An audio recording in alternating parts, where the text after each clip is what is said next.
I'm Matt Pittman with Meat Church. Let's make the best French fries ever. Well,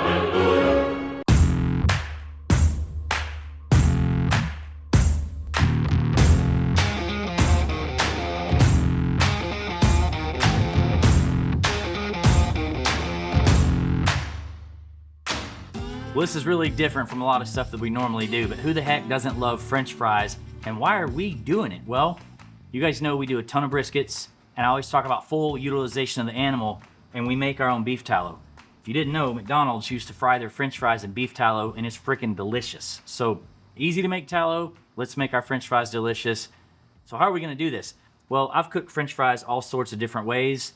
There's, a lot of double fry methods and thing out there. So we decided that we would embark on kind of a mission to test a bunch of theories out there and land on what we think is the best. And where we ended up is pretty exciting.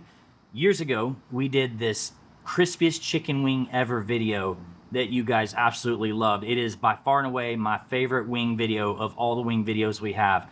It was a method developed by Kenji López. It's a double fry method with a couple different temperatures, and I called them, I think, earth-shatteringly crispy at the time. And of all the methods we tested, sure enough, he had a method that we ended up preferring over a lot of other methods that we saw out there. So we're gonna jump in and start peeling some potatoes, and I'm gonna kind of overview this method and tell you why we're doing it. So, by the way, I'm not gonna peel the entire potato here. I'm actually gonna leave the end to kind of give a matchstick look. What are we doing and what are the benefits? Well, there's a few different things here. At first, after we cut these up, we're going to boil these potatoes in some vinegar water. That's gonna slow down the breakdown of pectin. It's also gonna help with a beautiful golden color. We are gonna do a double fry method, but it's not gonna be your standard method of frying at basically the same temperature. We're gonna do a real short fry in the beginning, which is the same thing McDonald's does today. And then ultimately, this double fry method is gonna leave these incredibly crispy.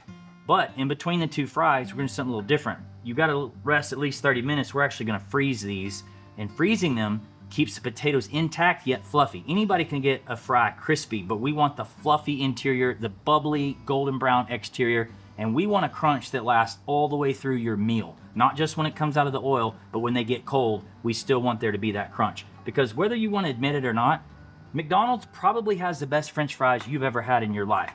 And if you don't agree, that's fine, but you have to at least admit they are really good. So at my age, I'm still down to eat their French fries. So I've just got a little contraption here that I cut French fries with or cut potatoes with into French fries. You certainly can use a chef knife and just cut these yourself.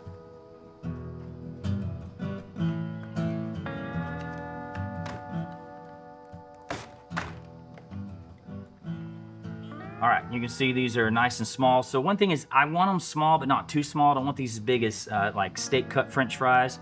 So that's gonna look good to me. So let me go ahead and get the rest of these potatoes prepared.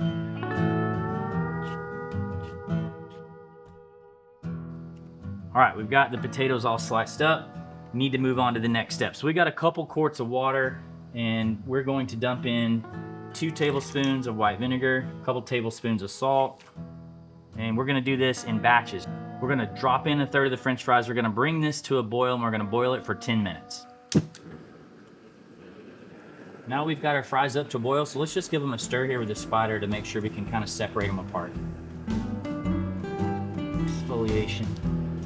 All right, it's been 10 minutes, so let's get these over on a wire rack on a pan to drain and cool.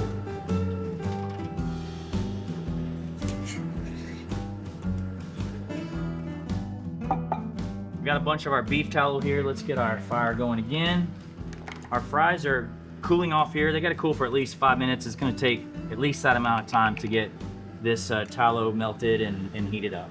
I'm gonna put a card up here to show you again how to make beef tallow. You certainly can buy this stuff on Amazon, but if you're making briskets, there's no reason to buy tallow. You can just make your own. All right, as you can see, we are a little over 400 degrees, so it's time to fry. We're going to carefully drop these fries in and fry them for 1 minute.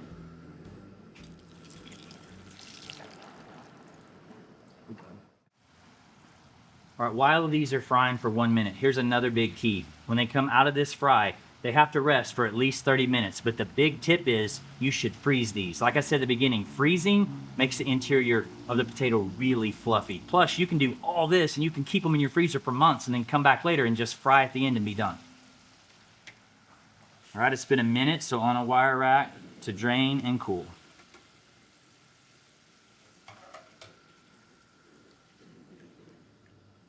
We're on to our second fry, again, 400 degrees. We have a batch of fries that we did yesterday and we froze them after the first fry, pulled them out, kind of let them thaw a bit, and in we go. And this is gonna be 3 to 5 minutes until they're golden brown, and then we're gonna season them up. One thing you'll notice, I'm using my clear pot, so you see the oil is a lot darker. That's the beef tallow. It looks like dirty oil. That's just the deliciousness of tallow.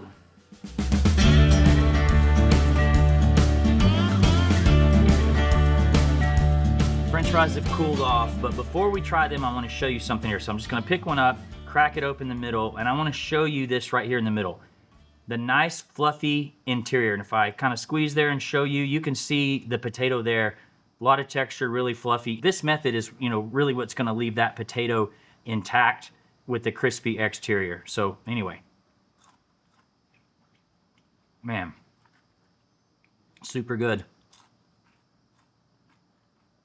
I mean, not as crunchy. And the goal was to make a French fry that would be crunchy throughout your entire meal. And through our testing, even when these cooled off to where they're not warm to the touch, they're still quite crispy. You can see they're not soggy at all. I'm a huge fan of this. You could put whatever dipping sauces you want with it, but I'm not here to tell you how to eat your fries. I'm just here to offer you a different technique that definitely works that you guys and your family will love. If you like this video, please make sure you like and subscribe to our channel. We drop cooking shows every Wednesday at 10 a.m. Central. We will see y'all next week.